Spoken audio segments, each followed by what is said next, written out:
30 days live skin care ரொட்டீனில் இன்றைக்கி டே two அன்றைக்கி பார்த்திங்கன்னா நம்மளோட ஸ்கின் கேர் ரொட்டீனில் ஃபஸ்ட்டு வழக்கம் போல் ஃபேஸ் வாஷ் பண்ணுறது. லாக்மியோட ஃபேஸ் வாஷ் தான் நான் யூஸ் பண்ணிகிட்ருக்கேன். ஸோ இதை ஃபஸ்ட்டு ஃபேஸ் வாஷ் ஜெல் இருக்குல்லையே அதை யூஸ் பண்ணிகிட்ருக்கேன். அதை போட்டு ஃபஸ்ட்டு ஃபேஸ் வாஷ் பண்ணிவிட்டு வீட்டுக்குள்ளே வரப்போ பவர் கட் ஆகிடுச்சு. இன்றைக்கி இங்கே பவர் கட்டு.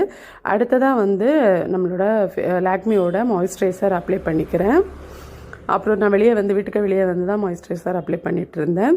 நம்மளோட ஸ்கின்னுக்காக நம்ம ஒரு விஷயம் செய்கிறோம் அப்படின்னா கண்டிப்பாக நம்ம சில விஷயங்களை குறிப்பாக பார்த்துக்கணும். அதில் குறிப்பாக நம்ம ஒரு ஹெல்த்தியான டயட்டு ஃபாலோ பண்ணியிருக்கணும். அதாவது நம்ம ஸ்கின்னுக்கு வெளியே மட்டும் ஒரு க்ரீம் போடுறதுனால நம்மளுக்கு எந்த மாற்றமும் வரப்போகிறது கிடையாது. நம்ம சாப்பாடு இருக்கு இல்லையா, நம்ம சாப்பாடு ரொம்ப ரொம்ப முக்கியம்.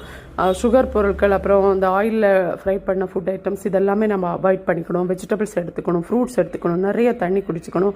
ஸோ இந்த மாதிரி விஷயம்லாம் பண்ணுறப்ப தான் நமக்கு ஸ்கின்ல நல்ல டிஃப்ரெண்ட் சேஞ்ச் ஆகும். ஓவர் ஸ்ட்ரெஸ் இருக்கக்கூடாது, தூக்கம், இந்த ரெண்டும் கூட முக்கியம். ஆனால் எனக்கு இந்த ரெண்டு மட்டும் என்னை விட்டு பிரியவே செய்யாது. என் கூட பிறந்தது தூக்கமின்மை. பார்த்தீங்கன்னா இப்போ ரீசெண்ட் டேஸாக நான் ஆல்ரெடி ஷேர் பண்ணியிருந்தேன். அம்மாவுக்கு உடம்பு சரியில்லை, வீட்டில் இருக்கனால அவங்க நைட்டு ஃபுல்லாக தூங்கவே மாட்டாங்க, உடம்பு முடியாமல். அவங்கள பார்த்துக்கிறது, அவங்க தூங்காமல் இருக்கிறப்போ நமக்கும் தூக்கம் வர மாட்டேங்குது. அந்த மாதிரி என்னோட தூக்கம் போயிடுச்சு. அது என்னோட ஸ்கின்ல நல்லாவே தெரிய ஆரம்பிச்சிச்சு. அதனாலேயே ஓவர் ஸ்ட்ரெஸ்ஸும் இருக்கு எனக்கு.